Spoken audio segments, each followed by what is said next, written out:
getting together a new case management system that the sheriff can use, that our office can use. We are in the dark ages, so I can tell you that the home invasion robberies have skyrocketed, just even since I've been in office, which was April '07. But unfortunately, I can't tell you how much. We have to hand count everything to give you accurate numbers, and it's very, very frustrating to be in this position because these are numbers that we should be able to give people. And I do know that the sheriffs work very closely with CPS. The question about the children might be better answered by Tom, but they are called out, and they have really gotten into a very good working relationship with the officers, so that if there are children involved, that they will be taken into safety. And they work very hard. The CPS workers really deserve a lot of applause for what they do for our county.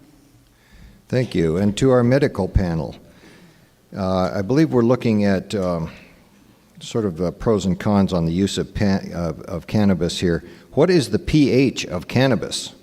Tar and carcinogens, dried versus fresh benefits.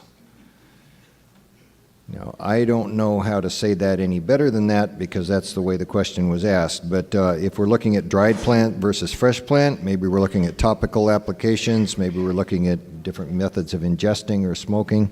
But does the pH of it have anything to do with it? Dr. Trotter. I have no idea. Here's your professional. I would think that your pH in your stomach of being 1 or 2 would negate any difference there might be between different pHs. I do know from Ralph Cantor that ingested marijuana will cause much more of a hallucinogenic effect than smoked. So we get different effects as to how it's taken. Yeah, I don't Any think other the comments pH from the medical panel on that? Sir. Dr. Courtney. If the tar is in reference to inhaled, there were a lot of research done over the last 10, 20 years anticipating that cannabis would cause cancer.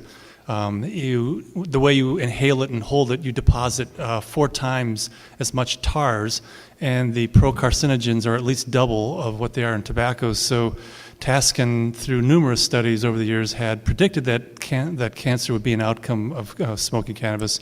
He finally did a definitive study. He had 1,200 people with cancer, 1,200 without, and it turns out that the anti-tumor effects of cannabis completely negate the fact that you have a lot of tars deposited and you have a lot of pro-carcinogens present.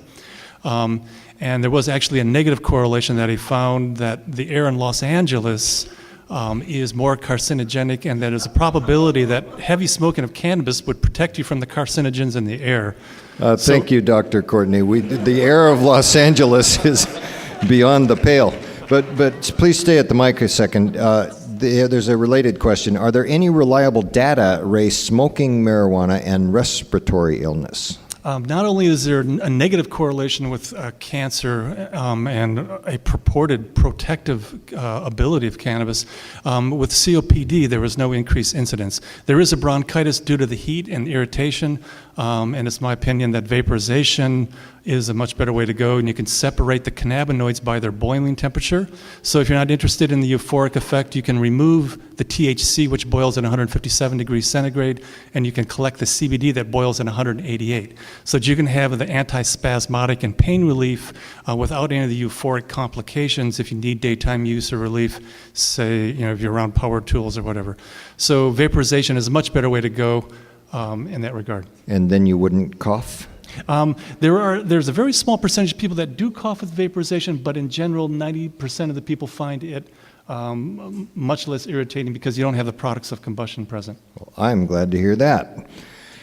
To our environmental panel, are you familiar with mycoremediation? I do believe this is using fungi to clean up oil spills. It was used during cleanup of bay oil spills and can be used for diesel spills. To our environmental panel, Jim? Oh boy.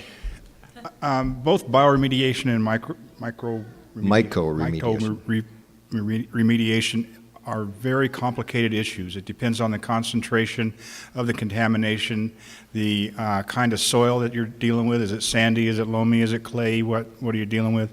A lot of variables, and I really caution people if they're going to try some kind of remediation, bioremediation or whatever on an oil or a diesel or whatever kind of hydrocarbon spill, that you try to get as much help before you do it as you can. Okay, so that's not something to be undertaken lightly. I believe to Mr. Liniger here, compare wine grapes. Let me rephrase. Let me turn this into English. What is the relative use of water to raise wine grapes versus raising of marijuana? Yeah, I was anticipating that question, actually. With wine grapes, it really varies because a large percentage of the amount of water that's used to grow the grapes is used during the frost season for frost protection, a large percentage. So like this past year where we had the worst frost year in over 30 years, we had the growers using a large proportion of their water for frost protection to the point that some are running out. They can't actually irrigate the vines. But to get to the nitty-gritty, wine